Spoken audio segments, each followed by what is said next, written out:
केंद्र और राज्य सरकार को कोटी कोटी टंका रास्ता काम पाई आसुथिबा बेले ताहाकु सठिक मार्ग रे व्यवहृत होई न पारिबारु साधारण जनता नाही नथिबा असुविधार सम्मुखीन हेउथिबा देखिबाकु मिलिथिला।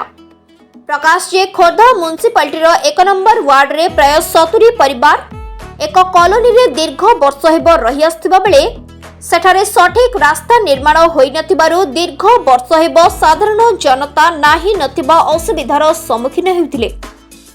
बारंबार म्युनिसिपालिटी ऑफिस दौड़ी दौड़ी निराश हेउथिले। अनेक वर्ष परे रास्ता काम हेबाकु थिबा खबर पाई अत्यधिक खुशी होइतिबा बेले म्युनिसिपालिटी कर्तृपक्ष समस्तଙ୍କ खुशी को जलांजलि करि देइतिबा देखिबाकु मिलिथिला। एहाची मुकुंद प्रसाद मुख्य रास्तारो संयोग होइतिबा कॉलोनी रास्ता काम करबा परिवर्ते शाखा रास्ता को प्राधान्य देइतिबारु साधारण रे असंतोष प्रकाश पाइछि। परिचय मु श्री गतिकृष्ण उत्तर गवाट खोर्धा म्युनिसिपालिटी अंतर्गत आमर मुकुंद प्रसाद 1 नंबर वार्ड रे बासिंदा। केते वर्ष रहिलेनी एठी? मु 2014 मसिया रे एठी घर करिकि रहिछि वार्ड 1 नंबर वार्ड रे। आपन को मुख्य समस्या कोन एठी? आमर एठी मुख्य समस्याटा होछि रास्ता। आम घरु बाहरिया पई जो रास्ताटी एटा वर्तमान एमिति माने असुविधा हम करूजी जे वर्षा टिके हेले आंठुए पानी होउची। घरु आमे कि गाड़ी घोड़ा केही एथुरु माने माने टिके बाहरी पारनु जाई पारनु।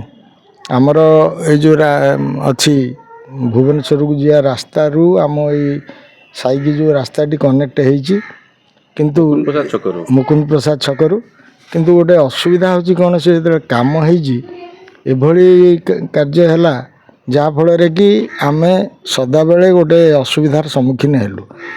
एबे मुख्य रास्ताटा को काम न आपण परिचय नाया महेंद्र शतपथी मु गोपीनाथ नगर सेक्रेटरी अच्छी आउ ये जो रास्ता बाबद आम कलेक्टर को देचु लेखिकी एवं विधायक को आमर जनईचु। विधायक भी मो सामने पीएस को कहले फोन कले ये सागे कथा हेले आज की मासे 1.5 मास हो गलानी एपर्यंत भी आम कथा कहीं शुणा जाऊनी। यो मैडम को आम बारंबार भी देखा करछु। यो मैडम हाँ ना भितर अच्छा किंतु एपर्यंत किसी सुविधा हमको मिलनी। प्रॉब्लम कोन है? प्रोब्लेम हो आज्ञा से आपण परिचय आज्ञा मो नाटा दीपक कुमार सामल मु मुकुंद प्रसाद वार्ड नंबर 1 गोपीनाथ नगर स्थायी बासिंदा।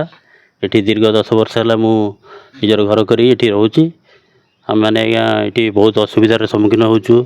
मुख्यतः रास्ता नहीं रास्ता घाट को नहीं आम मैंने बहुत असुविधार सम्मुखीन होचु। मुख्य रास्तार ये आज पर्यंत कौन उन्नतिमूलक कार्य हो पारा नहीं। आम कॉलोनी संपादक महोदय सभापति महोदय सी बहुत थर कलेक्ट। आपनकर परिचय मुझे अब्दुल शहीद खान मु गोपीनाथ नगर कॉलोनी जड़े बासिंदा। केते वर्ष एठी रहिलेनी? एठू आज को 14 मसीह मोर घर होइछि। 16 मसीह मु एठू कन्स्ट्रक्शन रही आसी। सेतबेले रोड रो बहुत असुविधा थिला। जा हो किछि दिन पर एते गोटे सीमेंट रोड तैयारी हला। ता बाद रे गोटे कॉलोनी रो गोटे साइड रो गोटे आ गोटे कॉलोनी तैयारी होइछि। से कॉलोनी रो साइड रे जेते से मध्ये रोड खराब थिला किंतु वर्तमान जो आमर मेन रोड रु आम जो गड़ी की जो आसुचु आम मेन रोडटा पर्यंत। Bureau report SM news.